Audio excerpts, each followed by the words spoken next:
catch I've ever seen. Receivers, and this time he lost one and it's picked off. And Brady and Moss hook up great football players, showing why they're great. He's got it. 20, 10. He's got it. End zone. Touchdown Titans.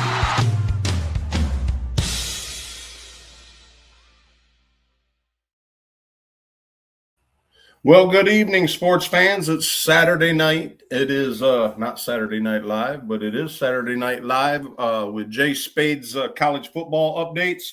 Like we talked about, we're going to be doing the Saturday night show with Jay. Jay is going to be talking your college stuff tonight. I'll be more in the background, but I will be here. It has been a rough fantasy world. Whether you're talking Debbie, whether you're talking C2C, whether you're talking just regular football, it's been a rough year for a lot of people with all the injuries, and it's still happening. But we're going to start the show off by thanking our sponsors. We want to thank Premier Properties. Steve and Nikki, thanks for everything you do for DFS Advisor and Inner Circle Entertainment. We also want to thank Selected Truck Brokers out of Grand Rapids, Michigan. Thank you guys so much for stepping up and sponsoring us and getting our Friday night show in line for all the sports fan truckers over the road. That's been really fun to do for me. A little bit of back roots, old school stuff for me, a little bit more raw of a show. And it's been a lot of fun. We got a big weekend kicking off with Tailgater, our Tailgater Deluxe stuff. We're off to see some folks this weekend. Going to be a busy week for me. My wife, Lisa, is getting hip surgery on Monday, so I'll be off work a little bit periodically through the week, which will give me a little bit of time to swing by the Bucks facility and do my Tampa Bay media stuff this week. Also, the Bucks didn't fare too well Thursday night. Jay, want to welcome you in as the host of this show, and I hope you're excited, and take it away. It's all yours, buddy. Yeah, I'm happy to be here. I'm happy to get this started, kick it off, and again, prayers up for Lisa. Hope she has a successful surgery. And and then fun fact, it was my birthday on Wednesday, and partied into Thursday. Didn't set my lineup for the playoffs because had too much of a good time and left Mike Evans on the bench. So that was a hard start, anyways. Though that was a hard pick to start.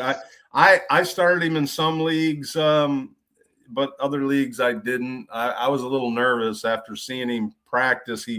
But Mike Evans, I guess, doesn't need a whole lot of practice. But I wasn't all that sure he was going to play a lot, but he did.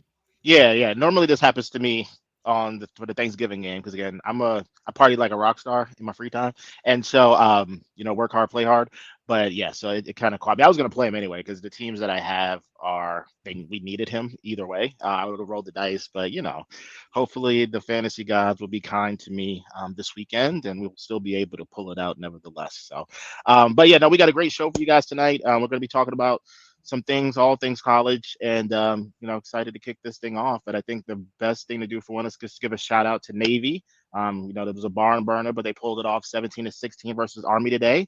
But going into this weekend coming up, we have the playoffs kick off, so you definitely want to talk a little bit about the college football playoffs, Jimbo. I think it's going to be a really good time as far as these games are concerned. I was wrong last week. I can admit when I'm wrong. I thought that Ohio State was going to win. They did not. Fernando Mendoza outplayed Julian Sayin by a mile. He made some really huge plays there. So they have the number 1 seed, man. Indiana, it's a first. It was since the 60s that they were able to pull out the championship. So shout out to them. Excited to see them play against whoever makes it, but I'm still a skeptic. It is what it is. I trust I'm a look at the logo guy, so we'll see kind of how that goes. But I think it's gonna be some really good games that I'm excited to watch. With Alabama, Oklahoma, I think that's going to be a really good game. With those two pretty big programs, I think the luster of Alabama under this new regime is it's going to be interesting to see if they can get some momentum in the playoffs. And then you have James Madison. They're going to be playing Oregon, which also I'm interested to have a conversation with you, Jimbo, about these smaller schools getting in the big dance, and as opposed to ones that we're traditionally are excited to see. And then we have Miami, who made it, which is great. So we get to see my boy Malachi Tony in the playoffs in prime time. So that should be a fun thing. They'll be playing Texas A&M. And then Ole Miss, we'll see how they rebound from losing their head coach and see what they're able to do against Tulane. Like for me, I think I'm going to be going Alabama. I'm going to be going to Oregon. I'm going to go Ole Miss. And I'm gonna go with Texas A&M because I'm not a big believer in the quarterback in Miami. So Carson Beck got a lot of shares of him because but he just he hasn't been the most consistent there. But Jimbo, how are you thinking about this playoffs? Well, I'm a Oklahoma Sooner fan, so I'm hoping Oklahoma pulls that out over Alabama. I'm an Oregon fan. I've got a lot of Debbie stock in Oregon players, so I'm definitely pulling for Oregon. Ole Miss, I think, should make pretty good work at Tulane. The Miami game, I think Miami is going to come into this pumped up because, right before, everybody made their decision on this bracket, it didn't look like the Hurricanes were going to be in there. I think the Hurricanes, if they can play like they have the last couple of weeks, I think they'll be okay, and I think they'll beat Texas A&M. So that'll be a tight game. So that's kind of how I see that round going. I think Hurricanes, Ole Miss, Oregon, and Oklahoma. And so, what are your thoughts on like these smaller schools? Do you think I think it's good to give them a shot, but do you think that these games are going to be competitive with James Madison and Tulane against these power five? I don't think the James Madison game with Oregon will be competitive. I think that'll be a little bit more on the blowout side. If Oregon's smart, they'll get up and play some other backup players, which will kind of maybe make it a little bit more close, but. I do not think that Tulane's got a chance with Ole Miss. Ole Miss should make pretty good work of that. But yes, I do like to see it, especially for teams that played very well throughout the year. I'm glad to see them in. So I think it is good for college football to get some of these schools in the mix. I think it's great for a recruiting standpoint for some of these smaller schools. So yes, I like this format. I like what the BCS and college football has done with this. Yes. Yeah, and I'm on the fence. I think I agree with you. I think all of those points you made are 100% valid. But I would still like to see them show improve during the regular season too, that they can hang with these type of teams, just so that we can kind of see. Because if you're, once they get into conference play, it's kind of kind of pick your poison who you want, right? Right. But I'd love to see if if these more games between these schools and kind of just so I can kind of have a team to ride with. Be like, okay, this team upset X school, and Tulane beat Michigan or something like that, right? And then so it's okay, we've already seen that they can hang, or maybe that's the allure of the event, right? Or it may just be that, hey, we can they? And but I what I don't want to see is, to your point, blowouts, because it's really exciting to watch these games, and then for it to be. I think the NIL money, as time goes on, I think the NIL money is going to start giving these smaller schools a chance to make a play. So if they can budget their money and these colleges can get out and get some, backing, donated money, money to spend on players, I think with the right plays that these schools make with their money, I think it's going to lure some of these other great players to play for some of these schools if they can start making the tournament year in and year out. So I think with time it should get better. Yeah, and it's kind of similar to college basketball, right? So it's once the it was a different context because you had people either going from high school to college or just being one and dones. But then you saw like a lot of those mid majors come up and be competitive. So Yep. hopefully, we'll see a similar trend like that in college football. Nevertheless, excited to see how these games play out. And I was wrong last week, so I could be wrong again. So we'll reconvene. We'll reconvene Yep, on that's what's Saturday. fun about it. And then everybody can poke fun at me and just talk about how I'm always wrong. Yeah, you can get your own hot take show like I got and really have people make fun of you.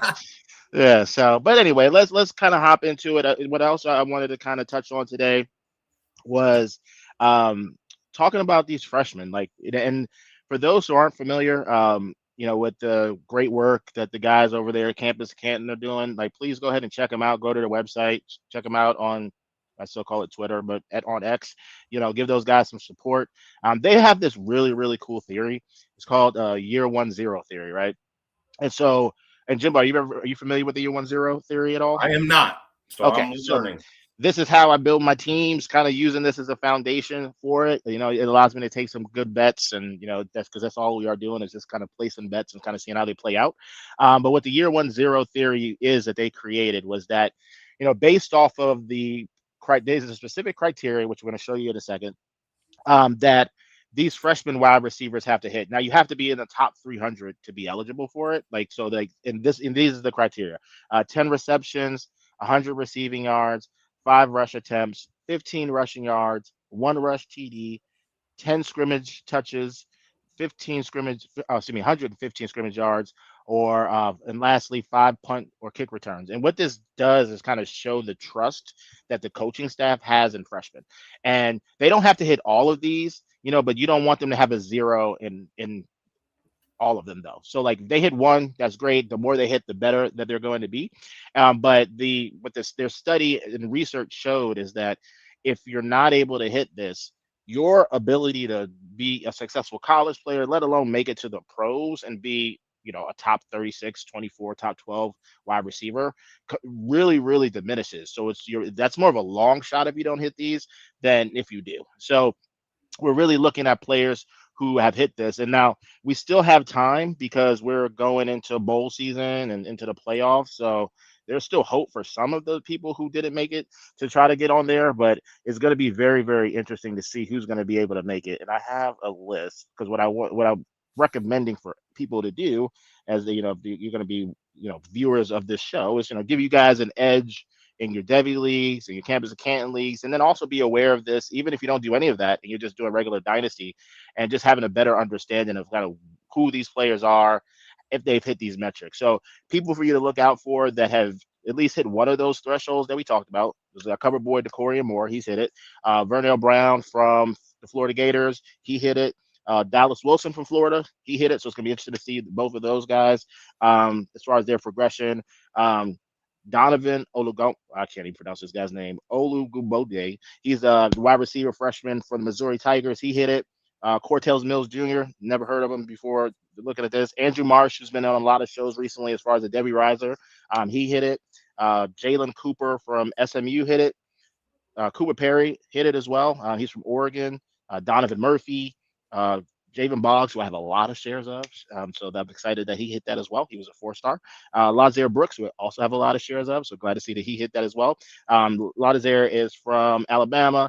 Winston Watkins is from the Ole Miss Rebels. He hit the year 1-0 theory. And then Quentin Gibson from Colorado hit it. So people Jay, to keep an eye on.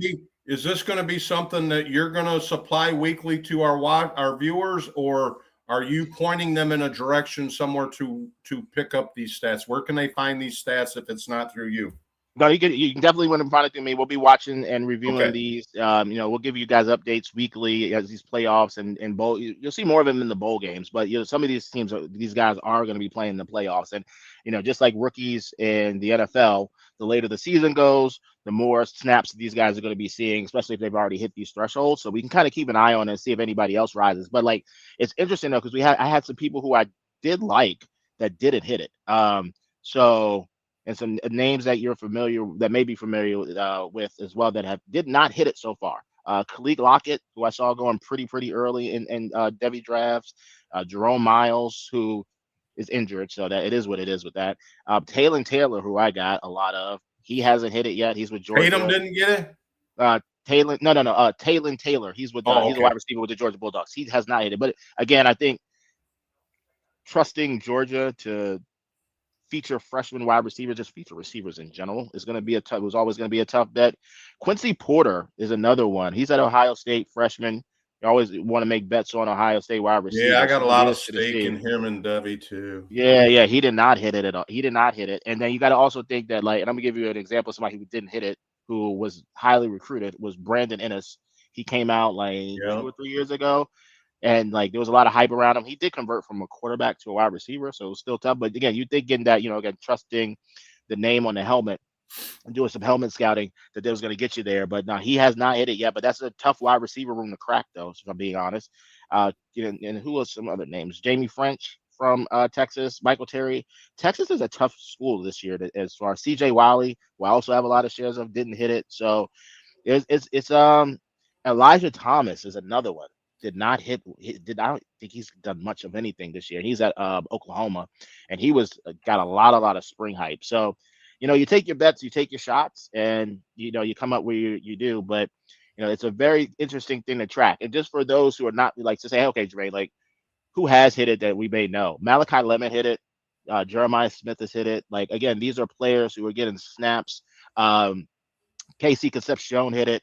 So the people who we're talking about right now for the 27 and next year's draft, 26 draft, these are people who hit those thresholds. So it does have like some validity in how you want to think about building your teams. And again, some of these people may not even not have been on the radar for you going into the freshman Debbie draft last year. So you want to keep an eye on them because they may be ones you may either want to take bets on late if you're people, if you want to kind of sit and wait to see if they can kind of fall, or you may want to go ahead and grab them early, depending on the names that you're familiar with and understand and kind of find out what the type of scout they were coming into the NCAA. So that profile. So it's something to definitely take a look at. It's something, again, it's how I'm building my teams and how I look at my devies, is just trying to make sure I'm aware of this year 1 0 theory, and just trying to make sure I take good bets. And it's great when you hit them as a freshman, but again, there's some that fall through the cracks as the season goes on, and there may be some people you could pick up going into their sophomore year.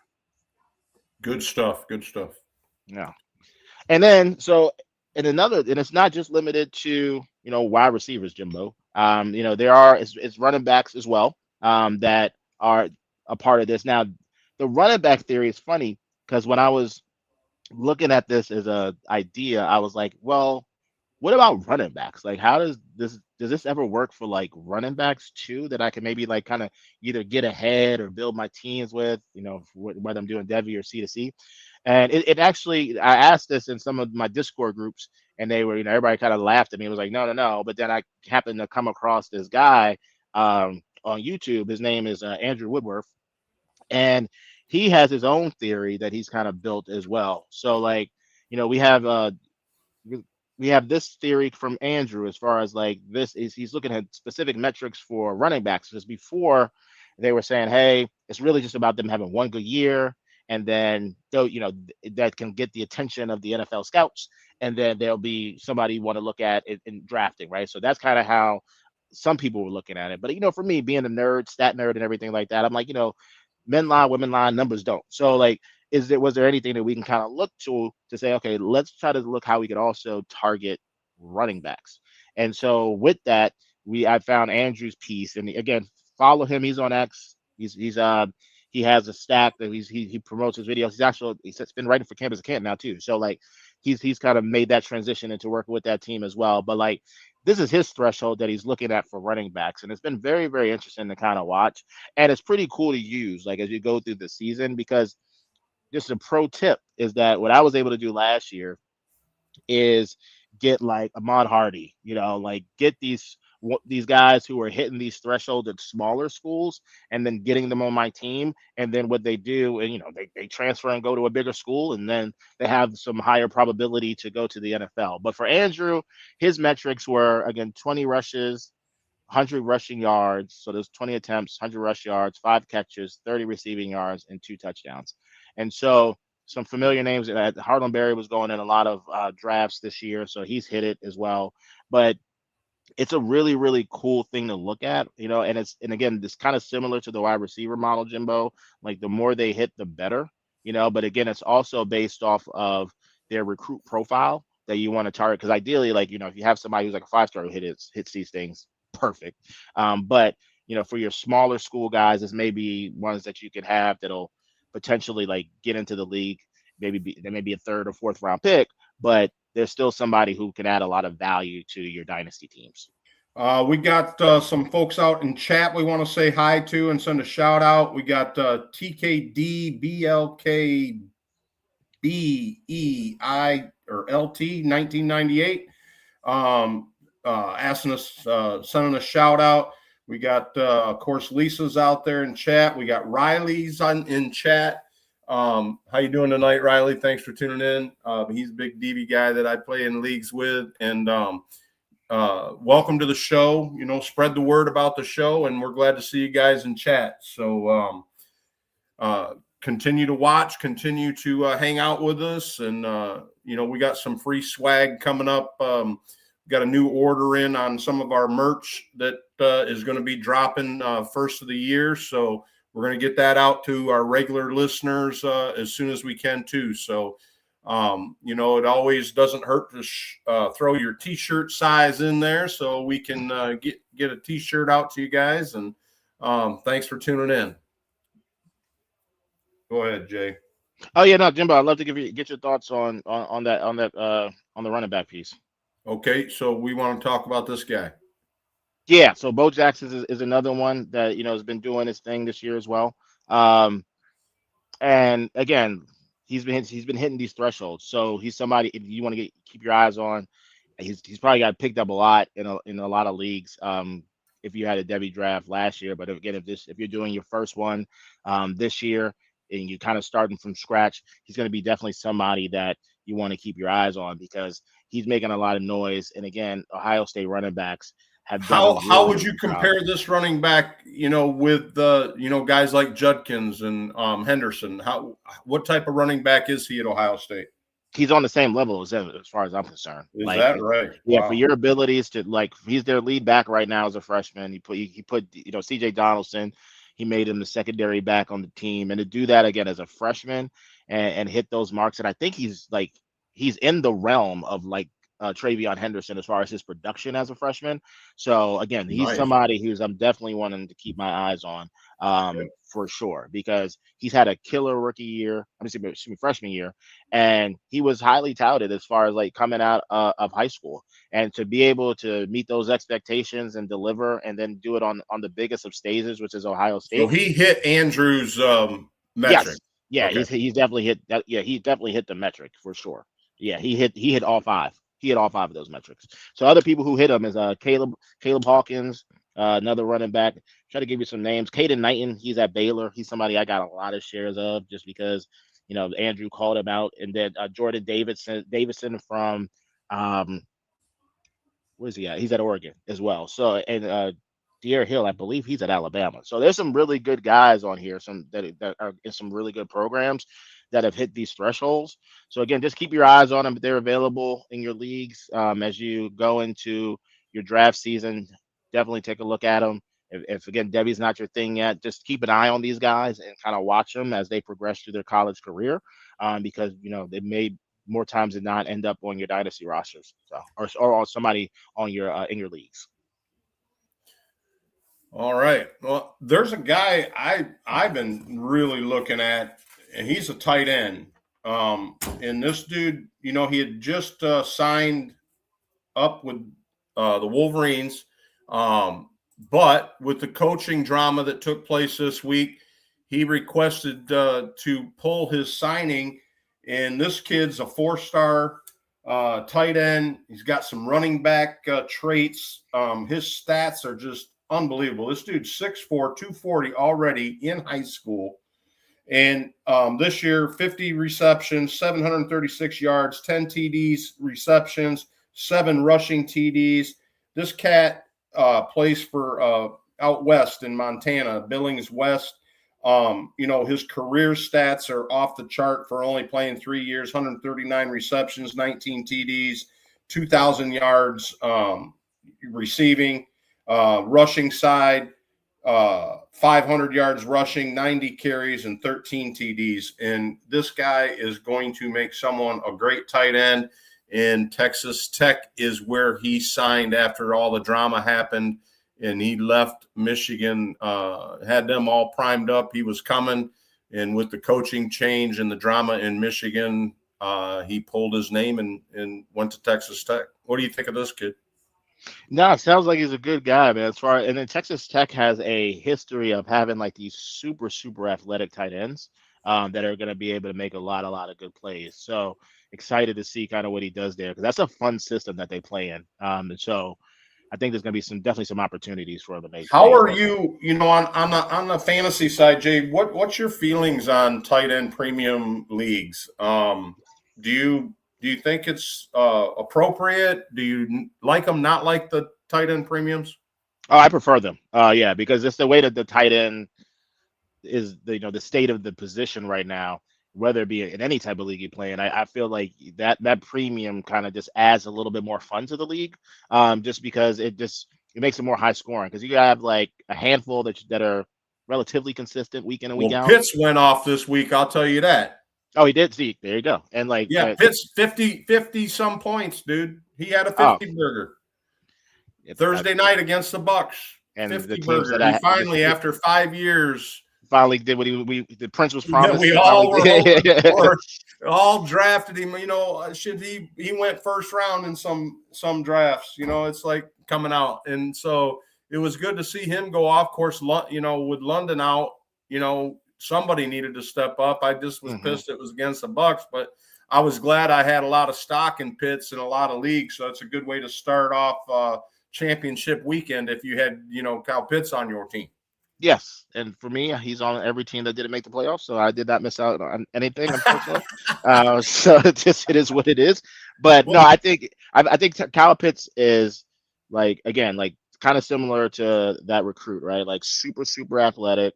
He's dealt with his injuries, dealt with bad quarterback play, but if he can finally put it together, which, it takes time at the position too, right? It doesn't happen overnight for some people. I think we've been spoiled recently with like this influx of like tight ends that have hit the ground running, but historically they've taken like 3-4 years to kind of get off the ground and be the tight ends that we know today. So right. Maybe this is, he's turning the corner. I'm excited to see if he can keep it up, going into the rest of the season. Well, what's some of the other stuff you got in your back pocket? No, I mean, I think the biggest thing is just to kind of let everybody know, like I said, this is kind of going to be the framework. We'll kind of keep you guys up to date. We'll kind of talk a little bit more we'll have a little bit more to talk about next week, of course, because the games are going to actually be on. But, today and tonight was really just about giving you guys some conceptual ideas of how I'm looking at this and how we can really help your teams, because we definitely want to give you some actionable information coming out of these conversations so that you could take them and win some money. That's kind of what it's all about. Like, we play for fun, but we definitely, all my leagues are cash. So we're definitely trying to play for some money. So, hopefully, like I said, you can understand the year 1-0 a little bit better. We'll be able to monitor that as the season concludes.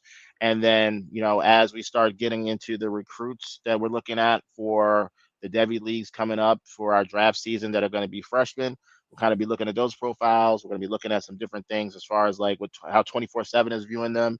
We'll try to get some good guests on the show, but it's going to be a fun time. But again, actionable information. That's really what I want this to be for you guys, so that you can win your leagues.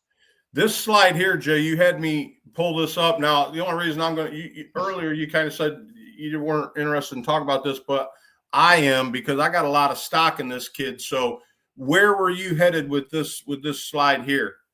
Oh, really just an example of somebody who, again, we were like somebody like you, Jimbo, right? Just to make you feel good about your pick, right? Because sometimes people aren't necessarily in the weeds of, how these guys are doing. Because again, they're not like dramatic shifts in helping the team win he right hit now. All of those thresholds. He hit all the thresholds. So if you put a lot of stocks and bets into Harlem Berry, you're looking pretty good right now, because again, good recruit profile. He's in a good program.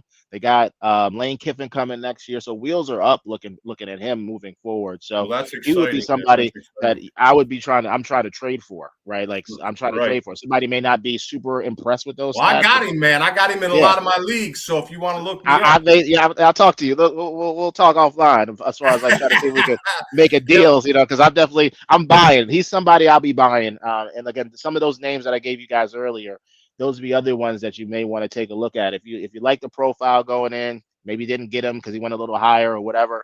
Again, there's those stats that they're hitting aren't overwhelming, but they're trends that will show you that they can potentially be some really big producers moving forward in their college career. So again, he's gonna be somebody I'm gonna be targeting in the offseason. If you get any of those types trades in your Devi leagues, bring them on the air. We're sharing them.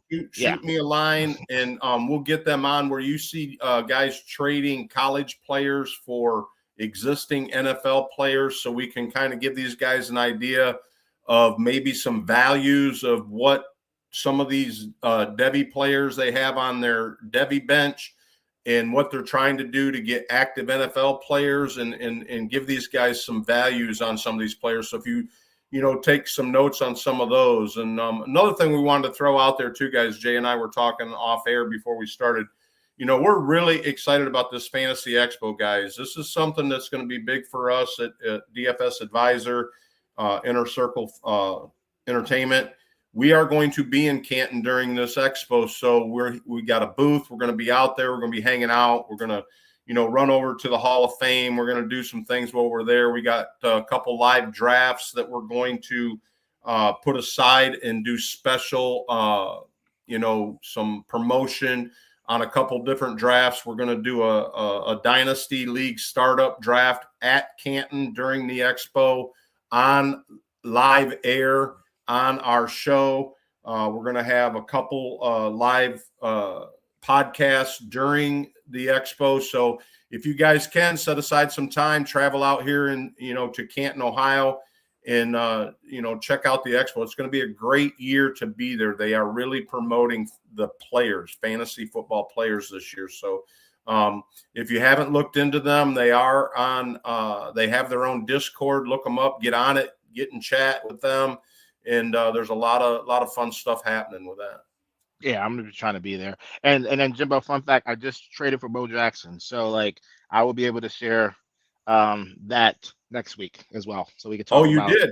I got Bo Jackson on my team. So like we can definitely take a look at that and you can tell me if I got fleeced or not. I'm on the fence. But I was looking at this today. This is something that grabbed my attention today, Jay. These wide receiver rooms that were, not all together at the same time playing college at these schools, but this is their pedigree. This is where they came from. This is where, Ohio State put together, this type of wide receivers, pumped them out, same as LSU. What do you think of these two groups?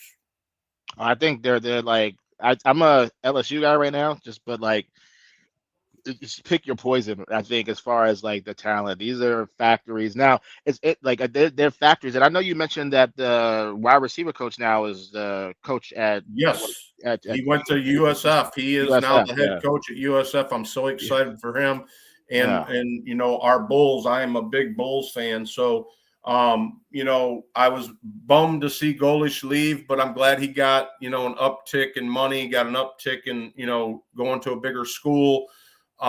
Just as a player would be. So I'm happy for him. I'm sorry to lose him as a coach, but man, once I found out, how well of a coach Hartline was, I really didn't know until the name popped up and did my research on Hartline. I follow him a little bit as a player, but in the NFL, but I didn't realize how well of an offensive coordinator, wide receiver guy he was. And I'm excited for Bynum Brown to get him as a coach. I'm excited for the schools. So yeah, one of the coaches changes that this year in college that I was excited about. Yeah, no, me too. And I think like going back to Ohio State and LSU, that's what kind of was kind of my train of thought there too, is because I think when you look at because I've looked at when these guys were recruited, like LSU, like Brian Kelly didn't recruit any of these guys. Like he No, inherited them, but he he hasn't been inherited. able to develop talent. Like, No. Edo, and Les Miles. A lot of these guys were under those two, and so I think LSU's kind of taken a dip where Ohio State, because there's been such consistency in the program with the wide receiver coach and with the overall like team management, excuse me, they've been able to shell out consistent receivers year in and year out. So like it'll be interesting to see kind of with the changes that are going on and for both programs. It small shift for Ohio State because they still have their head coach, but a bigger shift for LSU to kind of see have that trend. But I think that Ohio State's going to still going to kind of pump those guys out. But again, they didn't have any guys that hit the threshold this year is either. Like, so like it'd be interesting to kind of see as these programs and bring in So, more talent, are they going to be able to do what they need to do in order to be successful? so Smith doesn't count because he didn't He's hit already- it either. No, Smith. No, he's good. I'm talking about the Quincy Porter. I'm joking. Okay, Porter. I would draft Smith as a freshman into the NFL. Like, Okay, so we're talking about freshman. Okay. Yeah. So I'm just saying, like, they haven't had, like, they had Jeremiah Smith, but like there's been a couple other guys that we were looking at didn't hit the year 1 zeros. So it'd be interesting to kind of see how these guys continue to develop, because it gets to a point of diminishing return sometimes as well in that wide receiver room, just because you're not going to be able to get on the field, and so Right. if you're not going to be able to get those snaps, it's been tough for a lot of those freshmen coming in just because they've been top heavy with talent. But there's going to be some guys leaving this year. Jeremiah Smith's going to be leaving in 27, but it'd be kind of interesting to see moving forward. But like historically, I think they put out some of the best wide receivers in the league. And I think they're pretty much on level playing field as far as the amount of game changers both programs have been able to deliver for us. Especially What do you think about Justin Jefferson's falling in fantasy points? And are you blaming it all on the quarterback, or are you blaming it on the coach? What do you really think's going on with him? Oh, definitely, yeah, definitely. I think they made a horrible decision in getting rid of Sam. But yeah, I think it's quarterback play. You could be you could be the most talented wide receiver, can run the best routes, but if the guys can't get you the ball, like I think I don't know if you saw the interception that their backup to the backup threw, but it was like he was just praying and just kind of just threw it somewhere. And it's like you're never going to win with the guys like that. So yeah, I think it's a lot of quarterback play. We know he's ultra talented, and there may be some level of demotivation based off how the season has gone, but like he's super, super talented. So speaking of backups to the backup. Backup to the backup to the backup going on. The Jets are playing their backup to the backup to the backup this week. That Cook kid, you know anything about him? He was out of Missouri, right? I'm not sure. Yeah, I believe so. And like, yeah, he went where he went in the draft for a reason. So I'll be interested but Tom Brady went where Tom Brady went. So you never know. But like, right. Yeah, I'm not holding my breath to expecting him to have a great performance just based on how the team is anyway. Like he barely has anybody to throw it to. So and it looks like Riley Leonard is probably going to start for the Colts this week and not the old man Phillip Rivers. Oh, really? Okay, I heard otherwise. I don't know. Everything I'm hearing, I'm hearing Leonard practiced. Took the majority of the first snaps. Was back at practice, and I got a feeling. I can't see them throwing Phillip Rivers in to start, but maybe. I mean, how do you feel about that? How do you feel about Riley Leonard as a quarterback? He's okay. Like I wouldn't put my money on him either. But like I'm looking at Yahoo Sports and they said like 8 hours ago, Phillip Rivers will reportedly start. So that is gonna be but to your point, he's coming off the street. So but that tells me what they think about Riley Leonard right there. Like if they're gonna get a old man off the street, and he looks like he coming off the street. He looked like he'd been eating Little Debbie's for the last 6 months. Yeah, but I mean, at the end of the day, Phillip Rivers has if you take an X-ray, there's a dog in there. So I'm just like, he's got that dog in him. So I mean, but you wouldn't have went out. I love him. You wouldn't have went out. You wouldn't have went out and got a younger guy on somebody's roster. Like a Trask or, some of these guys that are sitting on the bench as a backup. You wouldn't have went out and got one of them. No, because they're trash. Okay. So I wouldn't have got them. Now, granted, I would have. They're in a bad spot. You know what I mean? Like, so I was hoping that Anthony Richardson would be able to pull his life together and then be able to play because for my fantasy teams. But like, yeah, I mean, that just tells me what they think about those guys, right? Like, I think Right. if there was a better option, they would have went there. But whatever they were seeing as far as like the tape, whether it be in the preseason or what they were hearing from the other I was teams, hoping the Raiders were going to give that kid out of Montana or yeah, Wyoming. yeah, I got him on a couple of teams too. Yeah, I me was too. hoping that Cam kid was going to get a look, but it looks like they're going to go with Pickett. It looks like Pickett's Yeah, going to yeah. get his start out there. But what that tells me is that kid may get a start before the end of the season, because Kenny Pickett is probably one of the worst quarterbacks I've ever seen in my life. Can't believe he went in the first round. But I've never liked him ever since he did that fake slide thing. Like, I was just like, Yeah. that's bush league stuff. So I root against players. I'm sorry. Some of man. the big games that I'm looking at that I want to see this week is the Bills Patriots. That's at the Pats. The Panthers Saints game means a lot to me because it's got a lot to do with the NFC South with the Saints, Tampa Bay and everybody down here. The Panthers could take if they beat, because Tampa's got to play them twice yet. So the Panthers are someone to watch in the South, and they've been playing good football. Bryce Young has really come around. And the other game I'm looking at, and I hope it snows like hell out there in Denver, the Packers-Broncos game at Denver. Those are my three highlighted games that I'm looking at this week. You got any games that are sticking out to you? I don't know. My games don't matter. I'm a Commanders fan. We're 3-10, and we're playing a 2-11 Giants. You and my wife both, boy. It's so funny because we'll be, I get up really early for work. I got to, my alarm goes off at 3 a.m. to go to work. So a lot of these late games, Thursday night games, a lot of the Sunday night games, I ain't going to lie to you, man. I'm off to bed like before the first quarter's over. So, but it's so funny when it's a Commanders game. My wife is from Maryland, and she is one of the biggest Redskins fans out there. And she loves football. She's got a few fantasy teams of her own. And it's so funny because, years ago when we first got married, she'd never stay up and watch football.